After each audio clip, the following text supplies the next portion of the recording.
SIR దేశమంతా జరుగుతుంది. అయోధ్యలో సాధువులకు మాత్రం వింత సమస్య వచ్చి పడింది. ఎందుకంటే అక్కడ సాధువులు శ్రీరామచంద్రుడిని తండ్రిగా, జానకి మాత్రం తల్లిగా భావిస్తారు. తల్లిదండ్రుల పేర్ల స్థానంలో రాముడు, సీత, కౌశల్య, దుర్గామాత లాంటి పేర్లను నమోదు చేస్తున్నారు. దీంతో వారి ఓటు హక్కు గల్లంతయ్యే పరిస్థితి కనిపిస్తోంది.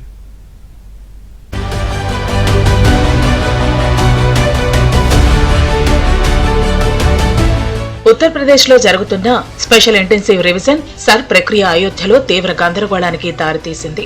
ముఖ్యంగా సాధువులు, సన్యాసులు, అలాగే ఇతర రాష్ట్రాల నుంచి వలస వచ్చి జీవనం సాగిస్తున్న పేద కార్మికులు ఈ ప్రక్రియలో పెద్ద ఇబ్బందులు ఎదుర్కొంటున్నారు. అయోధ్యలోని చాలా మంది సాధువులు సర్ ఫారంలో తల్లి, తండ్రి పేర్ల స్థానంలో తమ గురువుల పేర్లు లేదా సీత, జానకి, కౌశల్య, దుర్గా, సరస్వతి మాత వంటి దేవతల పేర్లు నమోదు చేస్తున్నారు. ఇది వారి సన్యాస సంప్రదాయానికి అనుగుణంగా చేసినప్పటికీ ఎన్నికల నిబంధనల ప్రకారం ఈ వివరాలు అసంపూర్ణంగా పరిగణించే అవకాశం ఉంది.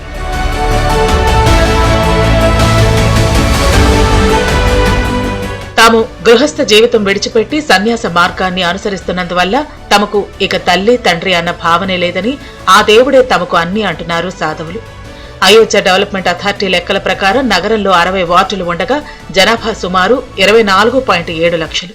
ఇందులో 15,000 మందికి పైగా సాధువులు నివసిస్తున్నారు. వీరంతా ఓటర్లే కావడంతో వారి ఫారమ్స్ తిరస్కరించే ఛాన్స్ ఉంది.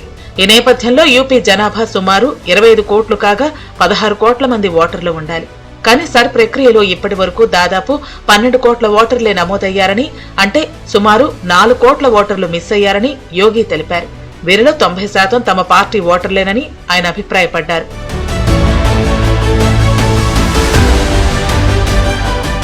సర్ ప్రభావం సాధువులకే పరిమితం కాలేదు. అస్సాం నుంచి యూపీకి వలస వచ్చి పనిచేస్తున్న పేద కార్మికులు కూడా ఇబ్బందులు ఎదుర్కొంటున్నారు.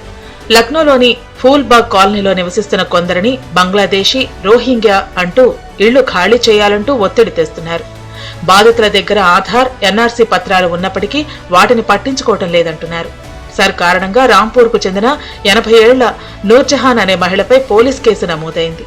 విదేశాల్లో ఉన్న తమ కుమారుల పేర్లు ఫారంలో రాయగా వారు విదేశాల్లో ఉన్నారన్న వివరాలు పేర్కొనలేదని ఆరోపిస్తూ కేసు పెట్టారు. స్పెషల్ ఇంటెన్సివ్ రివిజన్ ఏంటంటే దొంగ ఓటర్లను తీసేయాలి, ఇతర దేశాల నుంచి వచ్చిన వాళ్ళని తీసేయాలి, లేని ఓటర్లు తీసేయాలి, కరెక్ట్గా ఇన్ఫర్మేషన్ ఇవ్వకపోతే వాళ్ళని తీసేయాలి. సో అందువల్ల ఇప్పుడు ఉత్తరప్రదేశ్ ప్రభుత్వం కూడా వాళ్ళు స్పెషల్ ప్రయత్నం చేస్తున్నారు.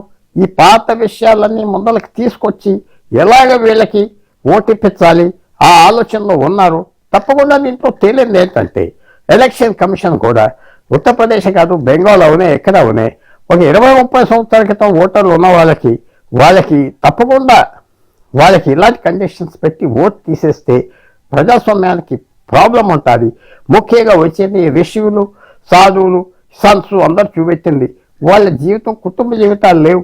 ఎప్పుడో వదిలేసాం తల్లిదండ్రుల్ని, కుటుంబాలని, వాళ్ళ పేర్లు ఎక్కడ పెట్టుకుంటాం అన్నది కూడా కొంచెం మనం లెక్కలో తీసుకోవాలి. భారతదేశం ఒక స్పెషల్ దేశం, 1000 సంవత్సరాలు బట్టి ఉన్నాయి, 1000 సంవత్సరాల పద్ధతులు ఉన్నాయి.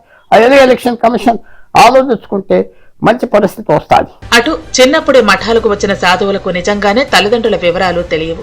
అలాంటి వారి కోసం సర్ ఫారంలో ప్రత్యేక ఆప్షన్ ఇవ్వాలని కోరుతున్నారు.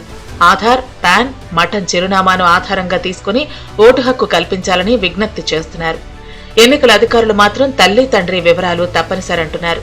అయితే సాధువుల విషయంలో వారి సంతకమే ప్రధాన ఆధారంగా పరిగణిస్తామని, ఏవైనా సమస్యలుంటే హెల్ప్ లైన్ కు ఫిర్యాదు చేయాలని కోరుతున్నారు మరికొందరు అధికారులు.